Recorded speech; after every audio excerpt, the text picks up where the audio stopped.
ये बच्चों के साथ जो हुआ है ये इम्पॉसिबल है कि ये लोग नाटक कर रहे हो। कोई भी इस तरह नाटक नहीं कर सकता और ये बात 100% सच है। 13 साल बच्चा शोएब अहमद और उसका 9 साल छोटा भाई अब्दुल रशीद हर रोज की तरह अपने गांव में फुटबॉल खेल रहे थे। खेल खेल में काफी टाइम गुजर गया और रशीद को सूरज गुरूब होता नजर आया। वो परेशान हो गया और अपने बड़े भाई को देखता है जो खुद सूरज को गुरूब होता देख खौफजदा हो गया। इसी लम्हे शोएब भागकर अपने छोटे भाई का हाथ पकड़ के दौड़ लगा देता है और अपने किसी दोस्तों को नहीं बताता और दूसरे बच्चे ये देखकर परेशान हो जाते हैं। ये दोनों भाई भागे भागे अपने घर पहुंच तो जाते हैं लेकिन शोएब अपने घर के सहन में सडनली गिर जाता है और उसके हाथ और पांव बिल्कुल फ्रीज हो जाते हैं और वो कुछ भी नहीं बोल पाता, जैसे कि वो पुतला बन गया हो। इसका छोटा भाई जो बजाय अपने बड़े भाई की मदद करता वो अपने भाई के ऊपर से फलांग कर अपने बिस्तर के पास पहुंचता है और उसके साथ भी सेम यही हुआ कि वो अपने भाई की तरह बेड पर गिरकर फ्रीज हो गया, जहां इसके हाथ पांव ने काम करना छोड़ दिया। और फिर शोएब के वालिद आते हैं, जैसे ये कोई नॉर्मल रूटीन हो, शोएब को उठाते हैं और उसको बिस्तर में डालकर चले जाते हैं और ये इनके घर का हर रोज़ का मामूल था। दूसरे दिन वीगो डाले वगैरह इनके गांव में आते हैं। इन गाड़ियों में Pakistan institute of medical sciences के साइंटिस्ट मौजूद थे। इन्होंने ये दोनों भाइयों की अजीब सी कंडीशन का सुना था और ये लोग देखना चाहते थे कि आखिर ये कंडीशन क्या है और क्या ये वाकई सच है। आखिर ऐसा क्या हो सकता है कि जिसने इन दोनों भाइयों को पुतला बना दिया। जब तक ये साइंटिस्ट वहां तक पहुंचते तब तक दोपहर हो चुकी थी और इन लोगों ने ये दोनों बच्चों को देखा जहां वो नॉर्मल बच्चों की तरह खेल कूद में मसरूफ थे। खैर, इन साइंटिस्ट ने इन बच्चों के साथ साथ तमाम फैमिली मेंबर्स के ब्लड सैंपल्स लिए और सूरज गुरूब होने तक का वेट किया। जब मगरिब का वक्त हुआ तो इन डॉक्टर्स ने देखा कि शोएब और रशीद ने सूरज गुरूब होते ही अपने जिस्म का कंट्रोल खो दिया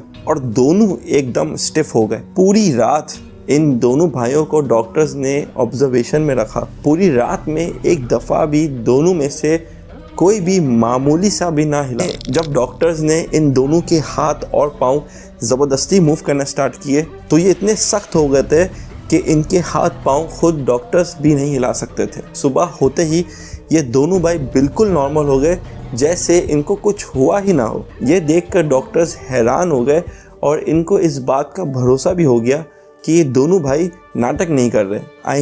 ये दोनों क्या, कोई भी पूरी रात स्टिफ होने का नाटक नहीं कर सकता। शोएब और रशीद लगते एक नॉर्मल बच्चों की तरह थे लेकिन वो थे नहीं और इन डॉक्टर्स को इसकी वजह भी नहीं मालूम पड़ी। मस्जिद के इमाम को तो यकीन हो गया कि इन बच्चों पर जिन का साया है। इमाम ने इन पर बेहद रुकिया किया, इन पर सूरें फूकी गई, पड़ा हुआ पानी फेंका, मगर कुछ ना हुआ। और इनके माँ बाप ने भी अपने बच्चों को ठीक होता हुआ देख उम्मीद छोड़ दी। लेकिन वो कहते हैं ना, खुदा चूंटी के लिए भी कहीं से रिस्क का बंदोबस्त कर ही देता है। इन दोनों भाइयों की कंडीशन को देखकर न्यूज़ रिपोर्टर ने एक रिपोर्ट तैयार की और वो न्यूज़ चैनल पर चली जिसको लाखों पाकिस्तानियों ने देखा। और इन लाखों में से एक पाकिस्तानी डॉक्टर जावेद अकरम थे जो पाकिस्तान के मशहूर डॉक्टर्स में शुमार होते हैं और ये उस वक्त Pakistan institute of medical science के वाइस चांसलर भी थे। डॉक्टर जावेद अकरम ने ऐसी अजीब सी कंडीशन ना कभी देखी और ना सुनी। तहकीक के लिए इन्होंने ही वो साइंटिस्ट की टीम भिजवाई थी। काफ़ी रिसर्च के बाद 1 साल गुजर गया और मई 2017 में डॉक्टर जावेद अकरम को यकीन आ गया कि आखिरकार इनकी ऐसी कंडीशन क्यों है। उन्होंने इस मसले का हल भी निकाल लिया है। इनको बस एक एक्सपेरिमेंट की ज़रूरत थी जहां वो अपनी थ्योरी को सही साबित कर सकें। और फिर एक रात डॉक्टर जावेद अकरम ने दोनों बच्चों को अपनी ऑब्जर्वेशन में रखा, लेकिन इस दफ़ा ये दोनों भाई वापस पैरालाइज्ड हो जाएं उससे पहले डॉक्टर जावेद ने इन दोनों को एक एक दवाई दी। आहिस्ते आहिस्ते ये दोनों भाई फिर से पैरालाइज्ड हो गए जैसे नॉर्मल होते थे। लेकिन 30-40 मिनट बाद रशीद अचानक से स्माइल करता है और वो अपनी एक टांग को भी हरकत में लाता है। इसका बड़ा भाई शोएब जो इसके बराबर में ही था वो भी आहिस्ते से अपनी गर्दन घुमाता है। फिर 20 मिनट बाद दोनों भाई बिल्कुल नॉर्मल हो जाते हैं। नॉर्मल क्या बल्कि हाइपर होकर इधर उधर भागते हैं, क्योंकि ये इनकी जिंदगी की पहली रात थी जो वो एक्सपीरियंस कर रहे थे। तो हुआ कुछ यूं कि डॉक्टर जावेद और उनकी टीम ने एक अजीब सी कंडीशन दरियाफ्त की जो दोनों भाई में थी।